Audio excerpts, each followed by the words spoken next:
Hello and welcome back to K&C Taxidermy. I'm going to do another tutorial or video on fleshing, on the fleshing wheel, as we've had a big response to when I did the oryx and did the video on the fleshing process when I was doing the oryx mount. So I have this white-tailed deer here that I'm getting ready to mount, and I figured that I would go ahead and just make a video on how I go about just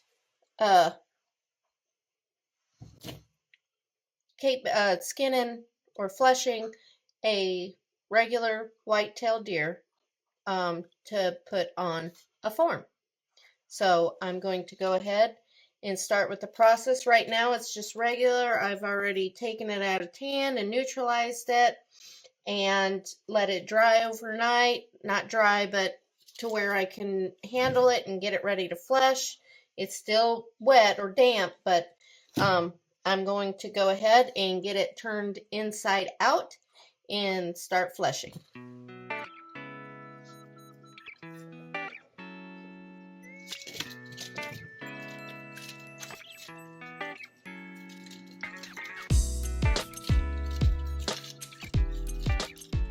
I start turning it inside out by running my arm all the way through the inside and kind of grabbing the nose with these two fingers here, and then just pulling it out like so. And then we have it inside out and ready to start fleshing.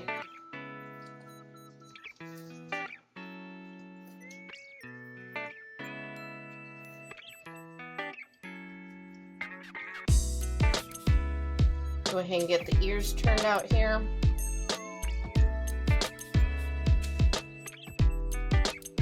Still some water caught up in there. That's okay.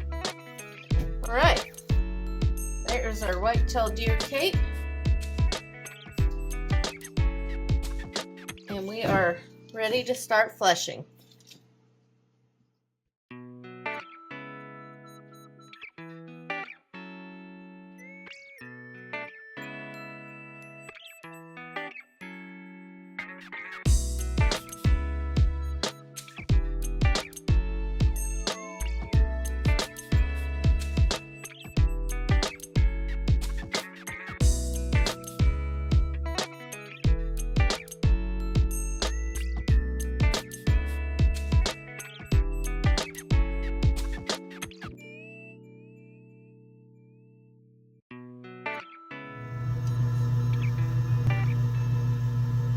Now sometimes every once in a while I'll stop if it's not cutting as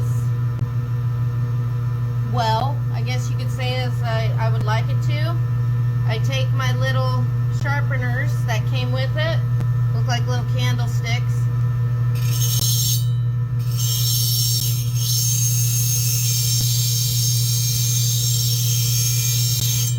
and I give the blade a little tune-up.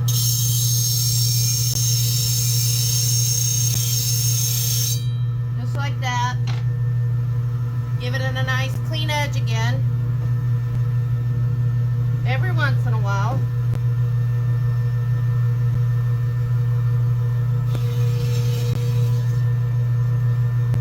Sometimes you'll see me lay my hand on top of the cape and kind of guide it. I do that. Number one, I'm wearing Kevlar gloves. Number two, I do that because sometimes when I'm pulling it across the blade, it'll fold up, and sometimes those folds will catch on the blade and will tear it. So I sometimes guide it, especially on the edges. Usually on these thicker parts I can get a good grip on it and keep it flat, but like on the edges like this, I don't want my blade to grab it and like suck it in. So sometimes I'll take this hand and lay it flat against this knuckle here and kind of pressure like that, and that way it helps me get on that edge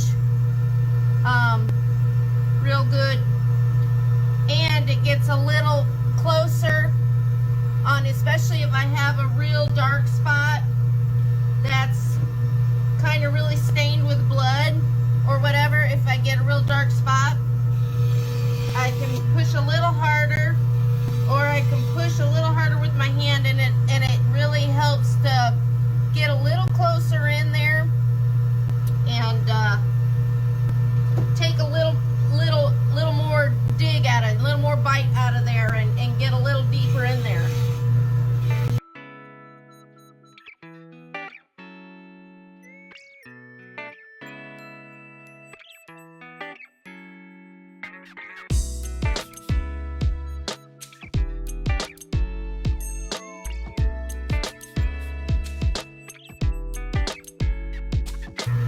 I always try to keep my workstation a little clean, you know, so stuff isn't getting wrapped up in my cape and in my wheel.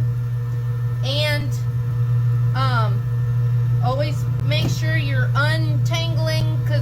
untwisting your cape, because as you're working around, it starts getting twisted and you start getting those folds in there, and you don't want to catch those folds in your blade.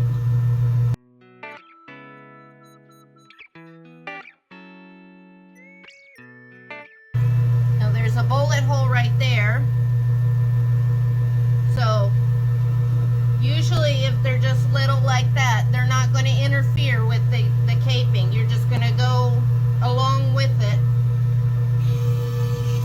Just watch that your blade doesn't grab onto it, or that any hair sticking through it, so that you don't cut that hair off and have a scalped edge on the other side. You don't want to give your deer a haircut.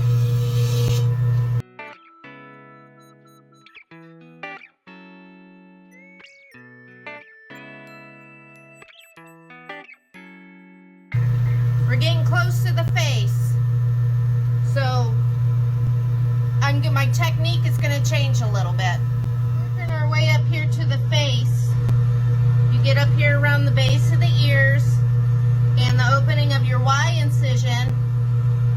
You're going to start slowing your roll, okay?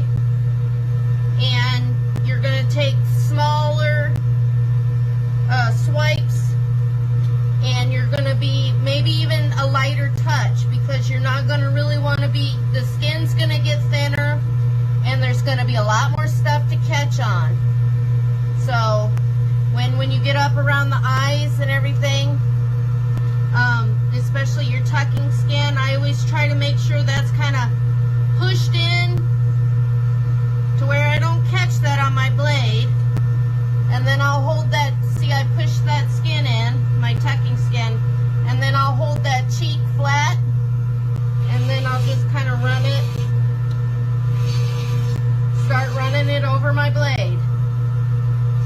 But you're really going to want to pay attention to where you're cut, where you're fleshing and how you're fleshing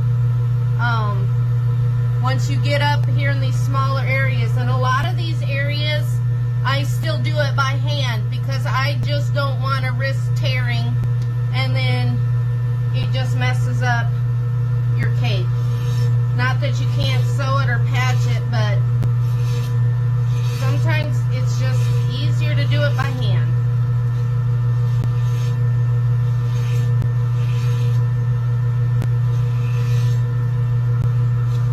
I even sometimes put my hand in my mouth and kind of, so I know how much pressure. It's kind of my technique, because I can feel with the inside of my hand how hard I'm pressing.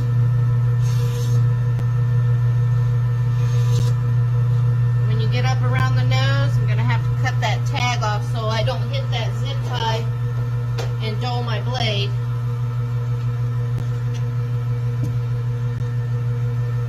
Sometimes you got to be careful, because especially if it's a gun deer, sometimes you'll find you'll get shrapnel or fragments of bullets and stuff steel in your cape, and you'll hit your blade with that, and it'll dull it. Sometimes you'll see sparks fly, but that's something. It's part of the game, but it happens.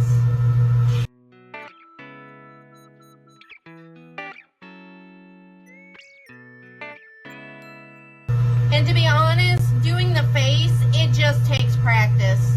You really just have to do it and get comfortable with the feel and your machine and know your own limits. And if you need to do it the face by hand, then by all means do it by hand. I've gotten to where I can do the majority of it with the machine now, but I still do the lips and the eyes and the nose, the majority of it by hand. Just because in the long run it saves a lot of extra work of sewing and patching. Especially if it's a buck and it already has like fighting puncture wounds and stuff like that, or from skinning, there's some little tears and stuff. I'm working around that stuff very, very lightly so that I don't make it any bigger.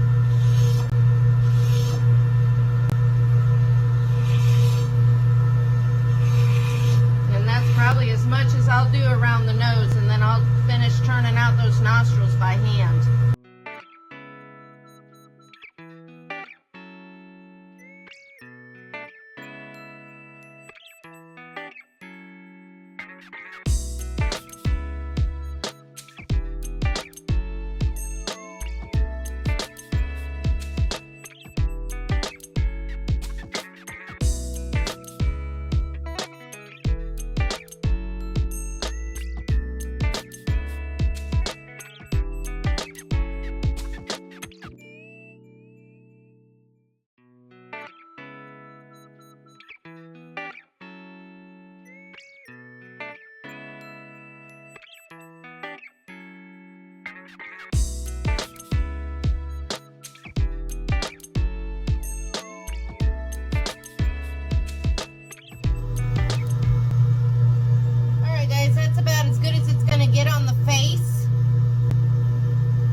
I'll do by hand, turning out the eyes. Of course, sometimes the tear ducts are opened up, but that's fine. We're going to tuck that in, and anyways, you can patch it if you want to. Here's the eyes.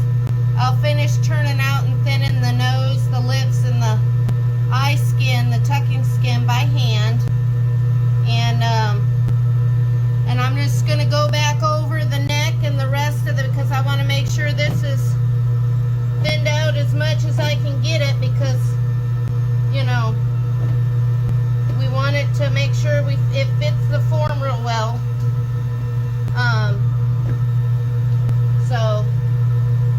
And I've already gotten around the Y cut real good, because we want to make sure that we're able to get good insertion there, easy insertion with our needles when we're sewing that cape back up. So always get real good and clean and thin that out real good around the Y incision where I'm going to be sewing.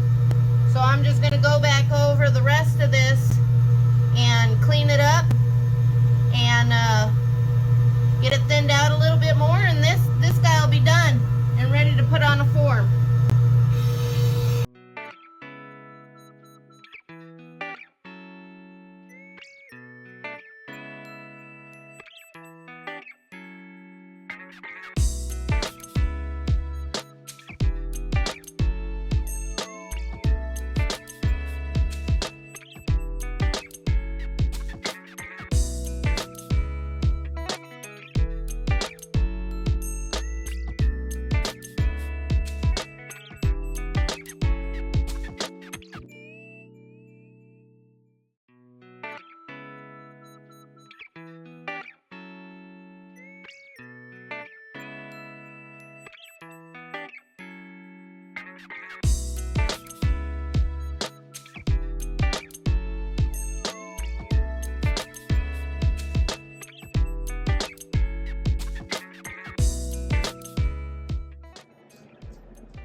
Thank you for watching us here at K&C Taxidermy. Remember to like and subscribe us here on YouTube and join us next time for our latest creation.